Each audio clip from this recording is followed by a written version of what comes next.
मैं एक not so popular profession में चूल्हे के पीछे मेहनत कर रहा था। तब शेफ बनना इतना ग्लैमरस डेफिनेटली नहीं था। सब कहते थे अरे बावर्ची बनेगा। Logically it was a tough choice. बचपन में तख्त पे सब्जियां काटना, गुरुद्वारे के लंगर के लिए रोटियां बनाना, to then having my very own kitchen for the first time.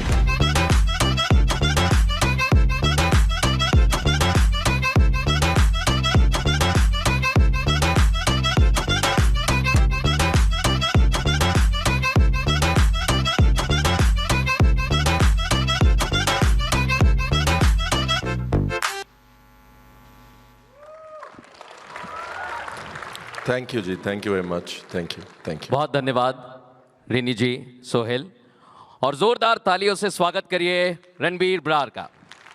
देखिए, परिचय मोहताज नहीं होता है, और जब रणबीर सर और मैं बात कर रहे थे तो हमारी चर्चा शुरू हुई।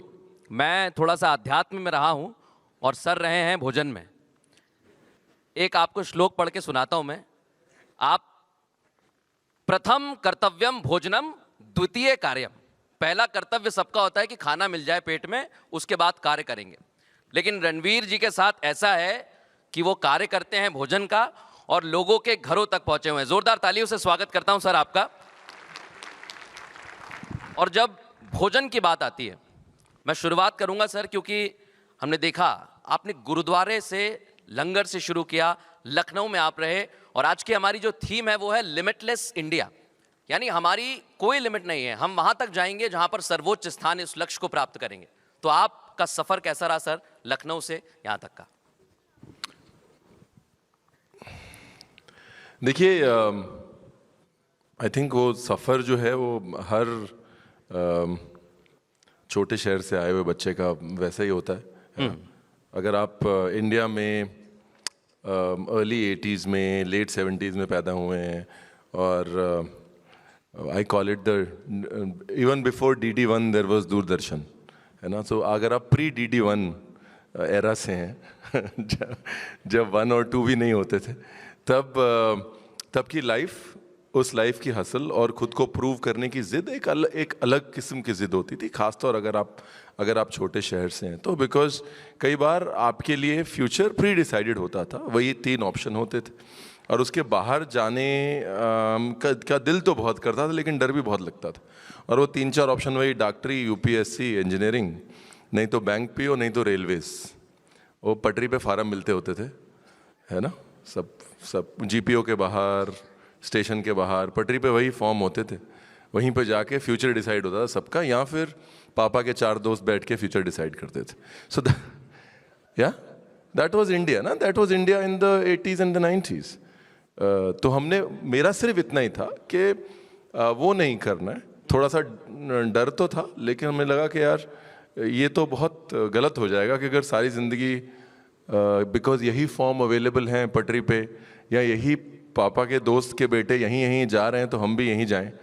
तो वो चीज़ हमें तब समझ नहीं आई। एंड आई थिंक दैट उससे ज़्यादा कुछ आइडिया नहीं था। मैं उसको अभी थीम के साथ जोड़ के बेच सकता हूँ कि मेरे को लिमिटलेस होना था, ये होना था, कुछ नहीं।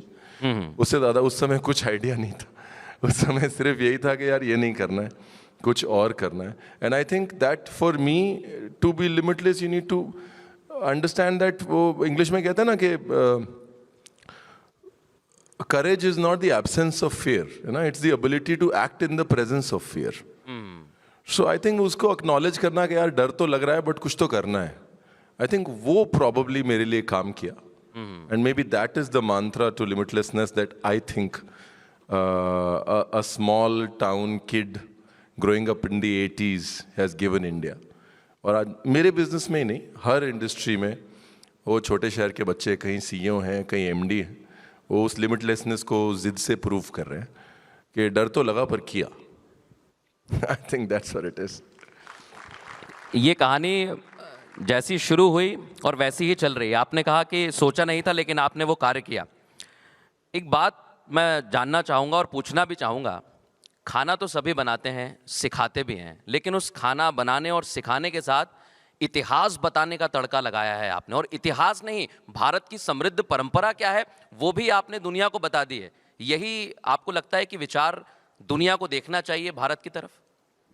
या मैं क्लीशे टर्म है बट मैं अक्सर यूज करता हूँ कि food is my window to the world, है ना। अब जिसको जो आता है वो वही करेगा। तो मेरे को खाना ही आता था, मैं हर एक को खाने के नज़रिए से देखता हूँ। मैं किसी के घर जाता हूँ तो उनके मसालेदानी से उनके घर की इक्वेशन समझने की कोशिश करता हूँ, राइट।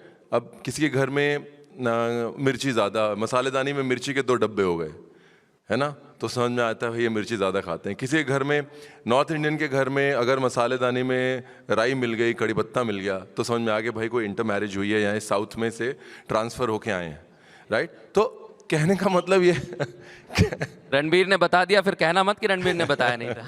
सो कहने का मतलब ये है कि खाना जो है एक बहुत अमेजिंग लेंस देता है लोगों को और दुनिया को देखने का।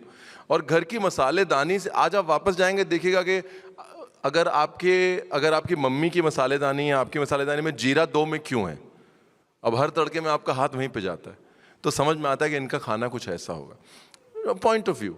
और and then it translates beyond the household to the society and to a culture, right. Food is not just a reflection of a household, it's a reflection of collective and cohesive consciousness. और धीरे धीरे जब वो आप lens थोड़ा दूर करते जाते हैं खाने के साथ, तो आप एक फैमिली के बियॉन्ड एक सोसाइटी को समझना शुरू करते हैं और फिर एक कल्चर को समझना शुरू करते हैं। मेरे साथ भी वही हुआ, 30 साल से यही कर रहा हूँ और कुछ तो आता नहीं है, जब 35 साल होने वाले हैं। तो आई थिंक मैंने ये रियलाइज़ किया कि जैसे जैसे मैं लेंस दूर करता गया, बहुत अमेजिंग स्टोरीज अनरावल होती गई। A lot of stories started unravelling to me through food, you know, and the dots started connecting.